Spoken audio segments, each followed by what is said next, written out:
Civil Engineering Department, Semester 7, Subject Railway and Airport Engineering, Subject Code 3170619, Part 1.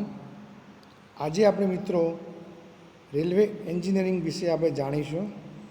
તો સૌપ્રથમ આપણે railway એન્જિનિયરિંગની ટૂંકમાં જનરલ માહિતી આપણે મેળવીએ. તો રેલવે એન્જિનિયરિંગ શું હતું, તો એની પહેલાં જોઈએ કે આપણા ઇન્ડિયાની અંદર રેલવેની શરૂઆત ક્યાંથી થઈ. તો first railway line in India was opened for public traffic on 16 April 1853 between Mumbai and Thane over a distance of 34 kilometre. તો ઇન્ડિયાની અંદર સૌપ્રથમ રેલવેની શરૂઆત મુંબઈથી થાણે વચ્ચે થઈ હતી, જેનું અંતર હતું 34 kilometre. The line was extended to Kalyan on 1st May 1854 and Khopoli on 12 May 1856. The Khandala Pune section was opened to traffic 14 June 1858. એટલે કે ખંડાલા અને પુણે વચ્ચે જ્યારે ઓપન થયું એ 14 જૂન 1858ની અંદર એ ઓપન થયું હતું. હવે આગળ જોઈએ એના વિશે થોડી માહિતી. તો line from Kanpur to Allahabad was opened in 1859 and Howrah Khana Rajmahal section was completed in 1860. Mughal Sarai also appeared on the railway map of India in 1862. In 1860, the Kanpur Istwa section was opened to traffic, and between 1862 and 1866, all the gap between Hora and Delhi filled. In 1870, the all rail route between Kolkata and Mumbai started functioning, and the main line from the Mughal Sari to Lahore, now in Pakistan, was completed in 1871. The Mumbai-Chennai route was also opened. Thus, within a short span of 18 years, from the 1853 to 1871, most of the important cities of India were connected by railway. The total route kilometer in 1870 was 7,680 kilometers, which rose to 39,834 kilometers by the run of the 19th century and to the 66,234 by 31 March 1940.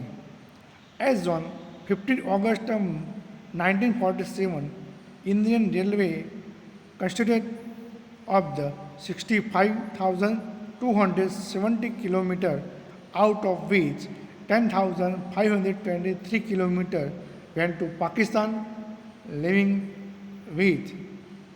India with 54,694 kilometre.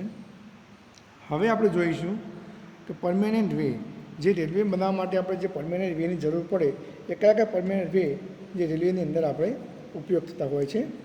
તો સૌપ્રથમ જોઈએ alignment of survey, requirement, gauge, track section, coning of wheel, stresses in railway track, selection of rail, test on rail wear and defect, corrugation and creep of rail, rail joint, welding of panels, rail types and function.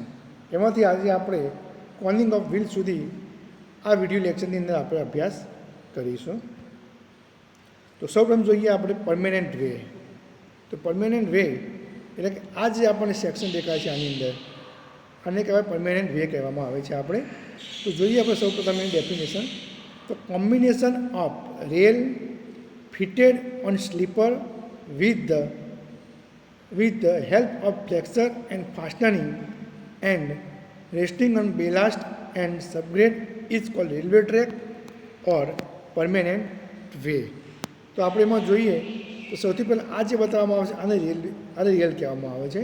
હવે આ rail છે એ fitted on sleeper, એ black કલરના જે આ લાકડાના પાટિયા જો તમને જોવા મળે છે, આને કહીએ સ્લીપર કહીએ છીએ. આ સ્લીપરની સાથે એ રેલ એ ફાસ્ટનિંગ સાથે ફિટ થવામાં, આ જે તમને જોવા મળે છે આ ફાસ્ટનિંગ જોવા મળે છે, એ જે ક્લેમ્પ ટાઈપ હોય એને ફાસ્ટનિંગ કહેવાય, એની સાથે શું બેસાડવામાં આવે છે. અને એ સ્લીપર એ આ નીચે જે કપચી જેવું તમને દેખાય છે એ બેલાસ્ટ છે. તો બેલાસ્ટ ઉપર એ સ્લીપર ગોઠવવામાં આવે છે અને બેલાસ્ટ એ નીચે સબગ્રેડ હોય, એ સોઇલ હોય, એની સાથે એનું લોડ ટ્રાન્સફર સબગ્રેડ ઉપર થતો હોય. તો આ જે કોમ્બિનેશન થયું બધું એને આપણે કહીએ પરમેનન્ટ વે. તો ફરી એકવાર સમજી લઈએ પરમેનન્ટ વે. તો the rail fitted on sleeper with the flexor fastening and resting on ballast and subgrade is called railway track or permanent way. હવે જો આપણે ટ્રેક સ્ટ્રક્ચર, તો આના આપણે રેલ કહેવાય, સેક્શન કહેવાય. આ રેલનો સેક્શન તમને અહીંયા આ બતાવવામાં આવેલો છે આપણે અહીંયા. હવે જોઈએ આગળ આપણે, હવે આ જે બતાવવામાં ડિસ્ટન્સ, આને રેલ કહેવામાં આવે છે. આપણે આજે જોઈએ આપણે ફાસ્ટનિંગ કહેવામાં આવે છે આપણે અહીંયા.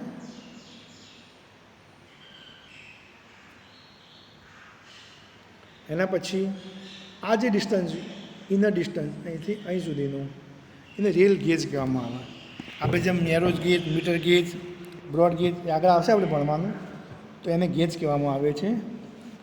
એના પછી આપણે જોઈએ તો આ જે છે એ બેલાસ્ટ ક્રોસિંગ છે. અહીંયા આપણે બેલાસ્ટ એક મોટી કપચી ત્યાં ભરવામાં આવે છે, એની ઉપર સ્લીપર હોય છે, સ્લીપરની ઉપર આ રેલ ફિટ થવા હોય છે. અને હવે આ જોઈએ આપણે બેલાસ્ટ બેઝ. આ જે ડિસ્ટન્સ બતાવે છે આ ફોર્મેશન વ્હીલ છે આપણું, આ ફોર્મેશન વ્હીલ કહેવાય અહીંથી ડિસ્ટન્સ સુધી. આ બેલાસ્ટ બેઝ કહેવાય છે આપણો અહીંયા. અને અહીંયા આપણે સ્લીપર હોય છે, આ સ્લીપરની નીચે આપણે બેલાસ્ટ હોય છે. બેલાસ્ટ એટલે કે મોટી કપચી. હવે આગળ જોઈએ આપણે ટ્રેક સેક્શનનો ક્રોસ સેક્શન. ક્રોસ સેક્શનની અંદર આપણે આગળ જોઈએ પ્રમાણે કે આની અંદર આ જે બંનેને રેલ કહેવામાં આવે છે. આપણે આ બંને વચ્ચેનું આ જે ડિસ્ટન્સ છે આને આપણે રેલ ગેજ કહેવામાં આવે છે, જે નેરો ગેજ, મીટર ગેજ યા બ્રોડ ગેજ હોય. એના પછી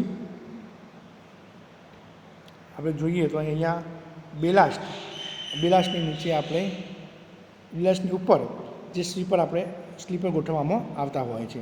નીચે સબ બેઝ, બેલાસ્ટ બેઝ અને ફોર્મેશન વિડ્થ આપણી હોય છે ત્યાં. તો જોઈએ મેઇન રેલ ગેજ. તો rail gauge is the distance between the inner side of the two parallel rail that make a single railway line. તો rail gauge is the distance between two rail of the red road. એટલે કે જે આપણે અહીંયા જે rail gauge બતાવવામાં આવેલા આપણે આની ઇનર ફેસ, અંદરની ફેસ જે બતાવવામાં આવીને શું કહીશું આપણે રેલ ગેજ કહીશું. તો 16% of the world railway use in 4 feet and 8.8 inch, એટલે કે 1435 mm gauge, which is known as standard gauge or international gauge. Rail gauge is larger than standard gauge, are called broad gauge, and rail gauge smaller than standard are known as narrow gauge. A dual gauge railway are 3 or 4 rail positioned so that a train of 2 different gauge can use it. The place where different gauge meet is called a break of gauge. એટલે gauge જગ્યાએ બે gauge મળતા હોય એને શું કહેવાય આપણે break of the gauge કહીએ છીએ. હવે જોઈએ ટાઈપ્સ ઓફ ગેજ. તો સૌપ્રથમ જોઈએ બ્રોડ ગેજ. બ્રોડ ગેજની જે વિડ્થ છે એ વિડ્થ આપણે મળશે 1676 mm. મીટર ગેજની જોવા મળશે આપણને 1000 mm. સોરી આપણી મિસ્ટેક થઈ, 1676 mm. આ જે યુનિટ mmમાં આવશે આનો. પછી મીટર ગેજ તો 1000 mm. અને નેરો ગેજ તો તો 762 mm એન્ડ 610 mm. હવે સ્વિચેબિલિટી એટલે કે કયા કેસની અંદર શું ઉપયોગ કરી શકાય આપણે, તો બ્રોડ ગેજની અંદર આપણે વાત કરીએ તો when sufficient fund are available, એટલે કે વધારે પૈસા આપણી પાસે અથવા પૂરતા પૈસા આપણી પાસે અવેલેબલ હોય જેવી પ્રોજેક્ટ માટે, તો આપણે બ્રોડ ગેજનો આપણે ઉપયોગ કરી શકીએ. Next, when the prospect of revenue are very bright. એના પછી જોઈએ આપણે તો the gauge is use the track in plane area, એટલે કે હિલી સપાટી ઉપર આપણે બ્રોડ ગેજનો ઉપયોગ કરી શકીએ ને આપણે ફક્ત પ્લેન એરિયાની અંદર આપણે એનો ઉપયોગ કરી શકીએ. Are densest is populated. Next જોઈએ for route of maximum traffic intense site and place of which are the centre of industrial and commerce.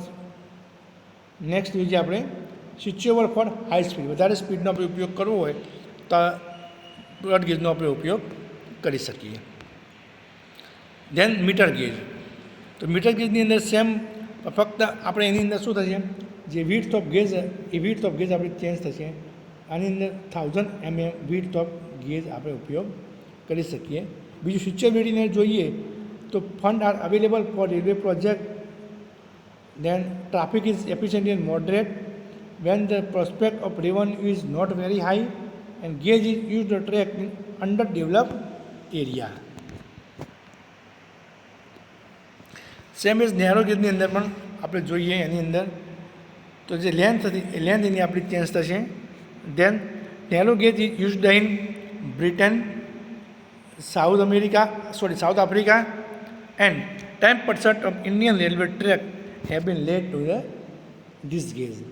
સ્વિચેબિલિટી જોઈએ આપણે એની અંદર તો speed is low moment when the construction of track is wider gauge is prohibited due to the provision of sharp curve strip gradient narrow bridge and tunnel. એટલે કે આ narrow gauge એટલા માટે ઉપયોગ કરવામાં આવે કે હિલી એરિયાની અંદર આપણે એનો ઉપયોગ કરી શકીએ. જે સોકડી જગ્યા હોય ત્યાં આગળ પણ આપણે આ ગેજનો ઉપયોગ કરી શકીએ. When the prospect revenue is not very bright, the gauge is used in hilly and highly thin populated area. Then આપણે જોઈએ કોનિંગ ઓફ વ્હીલ. કોનિંગ ઓફ વ્હીલ એટલે રેલવેનું વ્હીલ જે ખરું નીચેનું એ ફ્લેટ હોતું નથી. આપણે અહીંયા જોઈ શકીએ કે આ જે વ્હીલ છે, આ વ્હીલનું જે આ પોર્શન કહીએ ઉપરનું અને આ નીચેનું આ પોર્શન છે આપણી પાસે એ ફ્લેટ હોય નહીં. કેમ ફ્લેટ ના હોય? એ કોનિંગ ઓફ વ્હીલ એને કહેવામાં આવે કે જ્યારે ફ્લેટ હોય તો એ રેલવેની અંદર જે પોતાની સ્પીડ અને ખસી જવાની સંભાવના હોય એ વધારે હોય છે, જેથી કરીને વ્હીલ આપણે ફ્લેટ રાખી શકતા નથી. તો જોઈએ એની અંદર flange of the wheel is never made of flat. આ ક્યારેય પણ ફ્લેટ હોય નહીં, but they are in shape of cone with slope in 1/20. તો 1/20નો ઢાળ આપવામાં આવે છે. ક્યાંથી? તો sloping of the wheel from the vertical axis. Vertical અક્સિસથી તેને શું કરવું પડે? ઢાળ આપવો પડે છે. જેથી કરીને coning of wheel is mainly done in maintain to wheel in central position with respect to track. It is done to main of vehicle in the central position with respect to track. આપણે એના ફાયદા જોઈએ તો શું થાય? Reduce the wear and tear of the wheel planes and rail. પછી to provide the possibility of lateral movement of the axle with its wheel and to prevent the slipping of the wheel. એટલે પહેલાં કહ્યું પ્રમાણે કે wheel જ્યારે પડી જવાની slip ખાવાની સંભાવના આપણે ઓછી હોય છે. તો આ વિડીયોની અંદર આપણે આજે આટલું જોયું. આ બાકીનું આપણે નેક્સ્ટ વિડીયોની અંદર જોઈશું.